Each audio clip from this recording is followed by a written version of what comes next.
YouTubers, Mike Martin's here. Mike Martin's channel for another housing video. I can't, this is more exciting than the stupid World Cup soccer.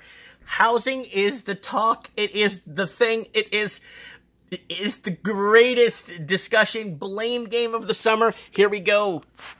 New mortgages in Greater Toronto are dropping fast. Remember this video I did, guys? Look at my fat face there. It's got 34 likes and 22 dislikes, minus 6 coming from one person. So it's kind of a hate and love video. And I want to bring you to this comment right here. Nope. This is from Frank, okay? Nope, house prices will just continue upwards. This is a very temporary correction and nothing more. Jeff says, Frank, really? You honestly cannot believe that, can you?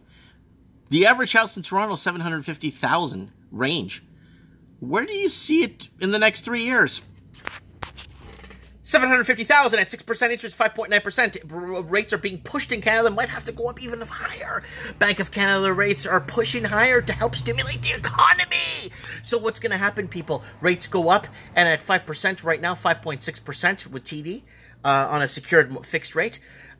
You're looking at about $6,700 on $100,000 finance. The average house is the average benchmark price in Toronto is $750 large. You're looking at, oh Christ, like $63,000 in roughly $63,000 just in finance charges to carry that mortgage, interest only. What is happening? So do the math, guys, on $100,000. If it's going to cost you roughly $6,600 minus the property tax that's not included in your mortgage. Look at where you're going to be. Look at where you're going to be if you're borrowing $100,000. How much it's costing you per year? Do the math, guys.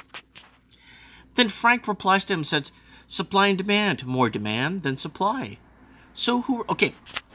If you're getting the 90,000 empty homes that are owned by investors that might collapse if they... With this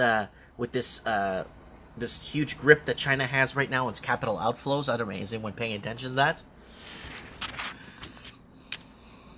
The prices will continue going. Personally, I would be surprised. $2-3 million for a detached 900K and 900K to 1 million averages for condos.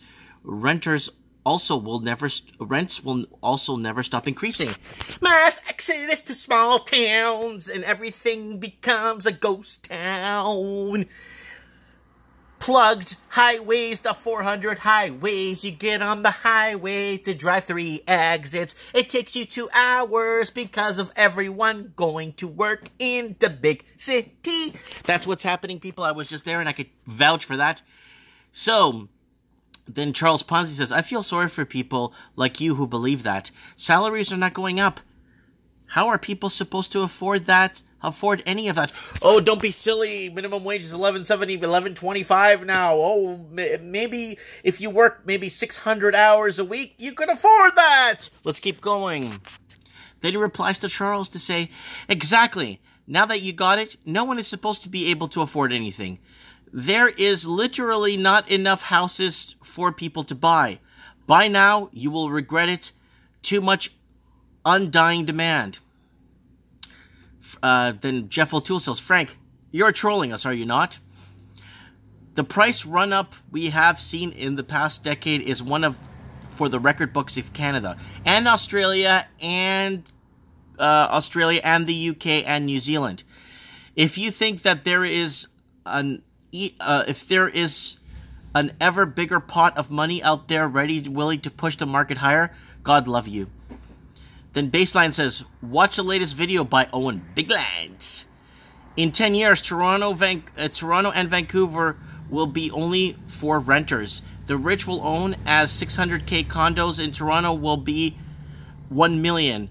As the affordability gap is dropping, once all the people who are struggling sell off as rates creep up a tad, you will see wealthy only own in TNV, Toronto and Vancouver. Okay.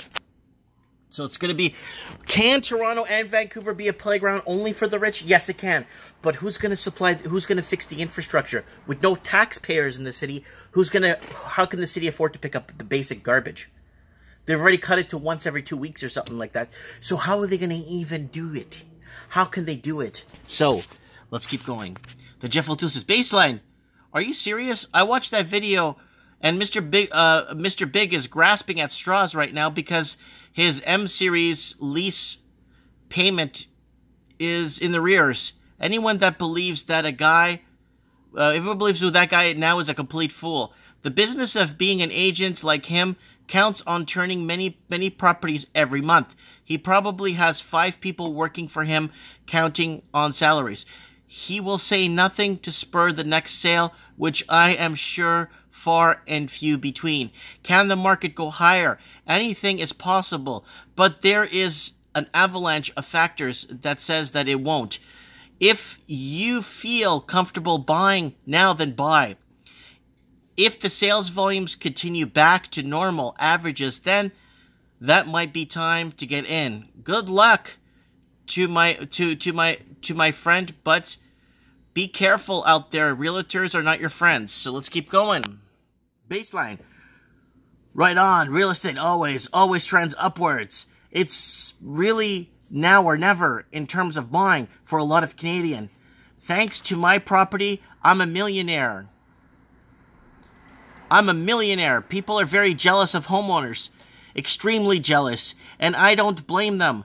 My one property is going to make me a multi-millionaire very soon. I just know it. And then baseline comes by. Like any good stock, real estate is the same. People who get in early did very well.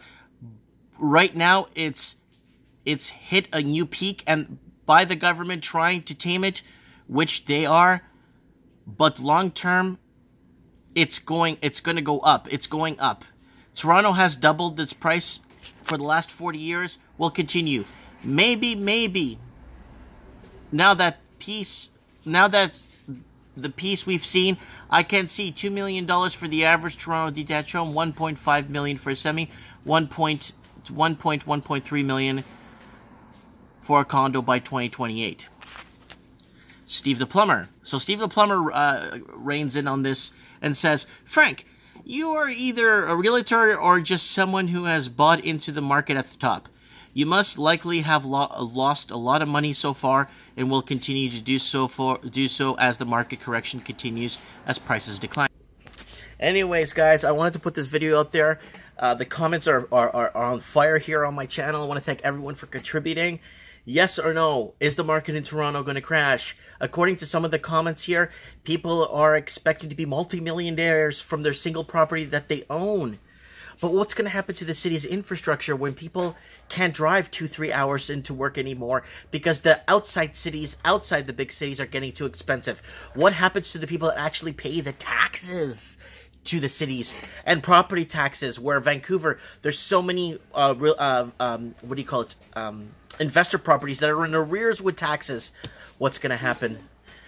Let me know, guys. Comment below. I'd like to know. Thank you so much.